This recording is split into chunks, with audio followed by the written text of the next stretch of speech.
চাহিদার বেশিরভাগ চামড়া সংগ্রহ করা হয় কোরবানির ঈদে। বাজার স্থিতিশীল রাখতে প্রতি বছরই ঢাকা ও ঢাকার বাইরের জন্য চামড়ার আলাদা দাম নির্ধারণ করে এ খাত সংশ্লিষ্ট সংগঠনগুলো। এবার ঢাকার বাইরে প্রতি বর্গফুট গরুর চামড়া নির্ধারণ করা হয় ৬০ থেকে ৬৫ টাকা। মাঠ পর্যায়ের ব্যবসায়ীরা চামড়া কিনেছেন ১১০ থেকে ১২০ টাকায়। তবে এ দামে চামড়া কিনছেন না ট্যানারি মালিকরা।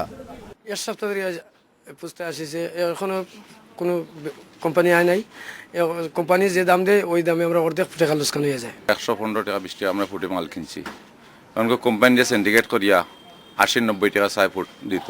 ঢাকার চামড়ার গুণগত মানগুলো ভালো হয় এবং পাশাপাশি গ্রামের চামড়াগুলো আপনার গুণগত অত ভালো হয় না। আন্তর্জাতিক বাজারের সাথে সামঞ্জস্য রেখে আমরা চামড়া ক্রয় করব। ঢাকার বাইরে চামড়া বিক্রয় হচ্ছে, এইখানে কিন্তু আপনার ট্যানারি মালিকরা কিন্তু ক্ষতিগ্রস্ত হবে।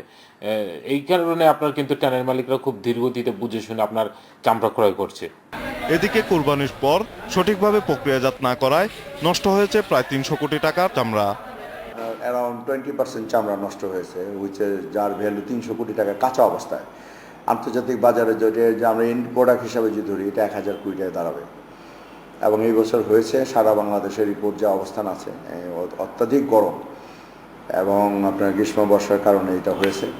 চামড়া সংরক্ষণে জনসচেতনতা বাড়াতে সরকারকে উদ্যোগ নেওয়ার আহ্বান জানান চামড়া ব্যবসায়ীরা।